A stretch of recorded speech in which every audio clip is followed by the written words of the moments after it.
Hey everybody, Seth Williams here from the RE Tipster blog. I got Chad Carson from CoachCarson.com, and I had a chance to sit down with Chad here at FinCon 2017. Just wanted to ask him a few questions, introduce you to him so we get better acquainted with his site and what he does, and just learn whatever we can from him. So Chad, in just like a minute or two, what's your background? Tell us about your site. What is it that you're an expert at exactly? Okay, so I got started right after I graduated from college. I kind of jumped into the real estate game, and so I've sort of done a little bit of everything. But my my niche is buy and hold rental properties. Okay. And really, my objective has always been I've flipped houses, I've done lease options, I've done rentals, but my objective has always been personally to achieve financial independence. So to use passive income, to travel, to do whatever that matters in life. So for me. My family likes to travel abroad. We're living in Ecuador right now, so that's kind of our thing. But I also like when I'm local in South Carolina where I live. I like to have time to volunteer, to be with my family, and I love real estate investing too. But to me, that balance between the two is kind of my goal, at least aspiration. And so real estate's an awesome tool. There's a lot of ways to do that. Okay. And you're living in Ecuador.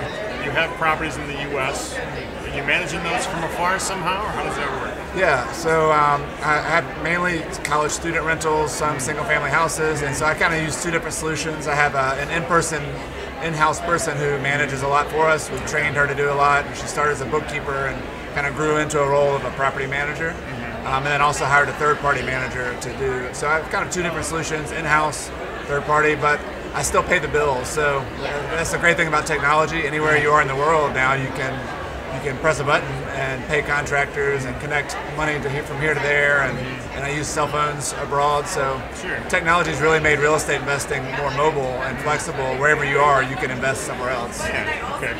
And you've got a course that you recently came out with, right, where you kind of help people figure out what type of real estate investing to get into. If they know they want to do real estate, they just don't know what direction to go. Is that the basis of the course? Yeah, so what I found, I've always talked to a lot of beginners, people who got started, and many people get stuck because they might listen to your podcast or your YouTube, listen to me, and you hear a niche and you think, all right, that's a great niche, but the thing is I'm trying to help people with is, what's your niche? You need to figure out something that works for you, and it kind of starts with personal finance, it starts with your kind of approach to life, and then focusing in on your market and saying, all right, what's available here? Buying multi-unit buildings in an area where it's all single family wouldn't make sense, and so I try to help people just kind of focus in, choose a market, choose a strategy, and whether that's buy and hold rentals, whether that's flipping houses, whether that's house hacking. I love house hacking. So there's all sorts of different niches, but a lot matters on what our personal kind of approach is, and then focusing in on that. Okay. Yes. So I know a lot of people, when they get started. I mean, I think yourself and myself are pretty similar. We were both in our 20s, pretty young. We were trying to start out. If somebody is just out of college, or maybe even in college or younger than that, and they're trying to get started, I mean, what would you suggest they do? How can they get their toe in the water or start making money from real estate somewhere? Any suggestions? Yeah, my favorite way, and this is something I've done personally, is to think about your personal residence as an investment. Okay. I think so many people, you graduate from college, you get a job, you're making income, you want to live the American dream and go buy a house. Yeah. And I think that if you look at the numbers of that 20 years later, that could be one of your biggest mistakes. And so instead of just buying your dream house, think about how you can turn your house into a rental property. So could you live in one bedroom, rent out the other bedrooms on Airbnb or to roommates? Could you live in a house hack where you have a duplex and you live in one unit, rent out the other unit, or even like get a basement apartment or a garage apartment? So some way to make income. If your payment's $1,000 a month and you can reduce that payment to $0 or $500, that money is an investment. And so that's one way. Another way is to live in your flip. So you could buy a fixer-upper house. Don't buy the pretty house. Buy the one that's kind of ugly. Over 2 years, remodel the kitchen, fix it up. And all the tax laws in many countries, U.S. included, benefit homeowners who flip their house. And so you can make all that money tax-free. And so doing those two things in your 20s, you can have a lot of low down payment financing. I think that's the way I got into it. That's the way a lot of people I know got into it. You learn the business, and then you can still go flip houses, you can still buy rental properties, but now you have that kind of foothold and you've learned. So that's my recommendation to somebody new getting started. So what would you say is one of the more common mistakes you see people make when they get started? Well, there's several, but I think that the biggest one I see, and maybe you see this with people you talk to, is running the numbers. Okay. So, you watch a HGTV show, and the reality is, and people probably know this, they don't show all the numbers of real estate. For example, with a rental property, if the rent's $1,000 per month, that's not what you bring home. I mean, and so there are expenses. And so my recommendation is, the mistake I see is not understanding all of the expenses, whether it's a flip, understanding all the expenses it takes to sell and fix it up and hold it, or a rental property, not understanding what's really the real numbers are. And so where do you find that? You watch YouTube videos, you interview other people who've been there. If you ask a veteran of 15 years in the real estate business or 30 years, what the numbers are, they're going to be able to tell you because they've been through those mistakes. And so, real estate's a numbers game. It's also a people thing. You got to talk to people, but the numbers matter, and that property is only valuable if the numbers make sense. And so I see that mistake a lot of kind of shortcutting the numbers, doing rule of thumbs without really understanding it. And I've made that mistake where, I kind of it's okay. That number doesn't apply to me. Yeah. And then 5 years from now, I'm paying that money. I mean, you will pay the money. And so understand the numbers, get a simple formula, learn it. You can do real estate on the back of a napkin, I found, but you got to know the formula and just kind of write it out. So I think that's. Are there any particular numbers that are problematic for most people, like getting the right amount of rent per month, or misunderstanding expenses in some way? Like, what do you find is kind of like the problem area? I think one of the most common line items in a rental property that people forget is the maintenance and then the capital expenses. And the difference between the two in my mind is, maintenance is when the toilet breaks, or you need to, if you're in an apartment building, you got to cut the lawn. You got to pay for the garbage pickup. Those are your ordinary maintenance. But the thing that everybody forgets about, I've forgotten about, is that the fact that roof that you have is wearing out. It's a 25-year roof. It's got 10 years left. If you own that property for 10 years, you are going to be replacing that roof. You're going to be replacing the heating and air. You're going to be replacing the driveway at some point. If the house is built 30 years ago, the driveway might last 50 years or 40 years. And so those kind of things are sort of the mysterious expenses that pop up, and they don't pop up in small numbers. I mean, those things come at you in a $5,000 bill or a $10,000 bill. And so I think that can be one of the biggest mistakes if you don't run those numbers, or if you don't save some reserves for that. Real estate will be a surprise, and you think you're making money for 5 years, and all of a sudden, bam, $5,000 heating and air, and there you go. Yeah, for sure. Makes sense. So I know we're recording this right now, late 2017. Across the country, real estate prices are pretty high, much higher than they were 5 years ago.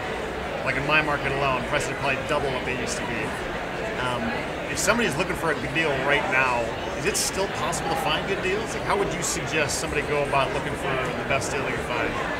Yeah, so I have a little bit of a perspective on this because I got my start and kind of cut my teeth in 2003, 4, 5. Oh, yeah. So it was similar, it was a run up and it was bubbly, and I think the key is to not look in the places where everybody else is looking. So MLS, multiple listing service, realtors, everybody's jumping on those deals, and so you got, first of all, just got to look outside the box. You got to look off market, and and so go to places where people are looking. And when you do go there, though, don't just look on the surface level of a deal. I think a lot of people just look at the numbers and say, all right, the asking price is good or it's not. But if you look below the surface, is there an opportunity in that deal? Could that house, for a specific example, it's a 2-bedroom house, but it's 1,400 square feet.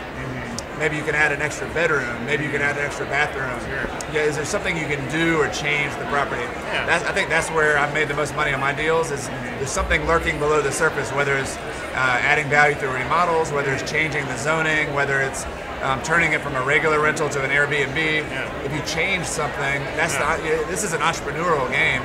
We're investors, but this is where you have an opportunity to add something. And so I think a lot of people miss that and start studying what other people in your market are doing, and look at it and say, all right, that person bought that property for a price that I thought was not good, and yet they made a lot of money. How did they do that? And then start watching videos and studying with the idea of finding those little niches or those little ways to make money. And I think those are always out there, and there's always an opportunity to talk to people.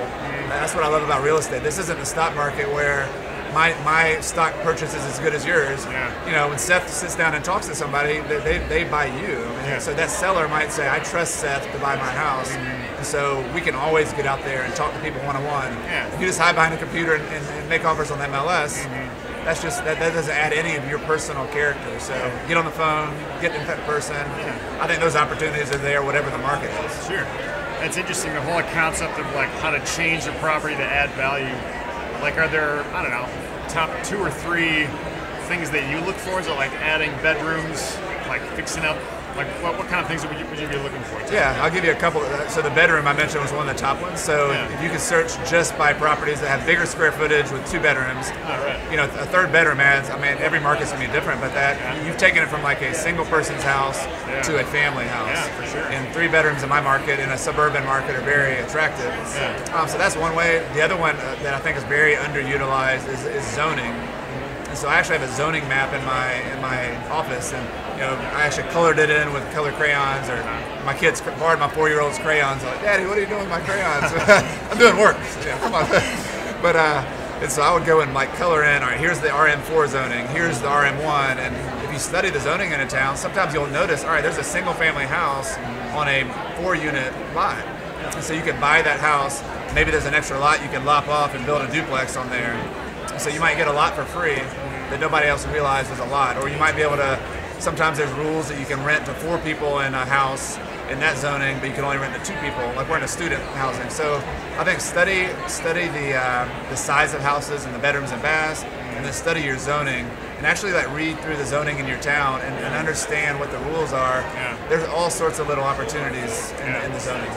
It's almost mind-boggling to think of like how many opportunities there could be that like 90% of people or more would never even think about. If you just know where to look and what to look for. Absolutely. That's really cool. Awesome. Well, any other, I don't know, tips or tricks or ideas or suggestions you'd have for people who are, you know, in the real estate game right now?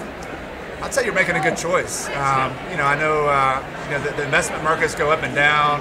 You know, maybe you've never done it before. You're a little bit nervous because real estate seems like a big purchase, and maybe it seems like something that is going to take more of your time. But I think people like Seth and I, you know, we realize that, you know, you get to take control of your destiny. And you know, I started off talking about financial independence and your lifestyle. You know, if that's important to you, if you're working a job that's not ideal, or you want to change things, you want to take a break, you want to take a mini retirement.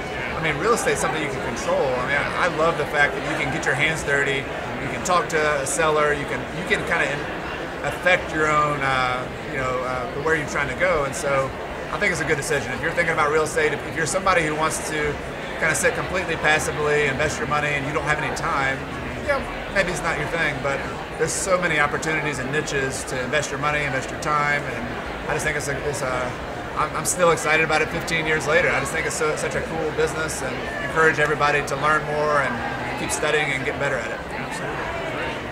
Well, Chad, if people want to find out more about you or get a hold of you or learn anything about what you're doing, what should they do? Where should they go? Yeah, my home online is coachcarson.com. Okay. So I used to play football in college, and so I just I kept the sports moniker, and so I write about financial independence, I write about rental properties, I write about getting started.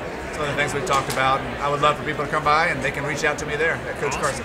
Absolutely. I've been to your site. It's great. Thank you. You're a great writer. Definitely check out Chad's stuff. I approve. He's a good guy. So. Appreciate it. Yeah, thanks for watching. Thank you very much.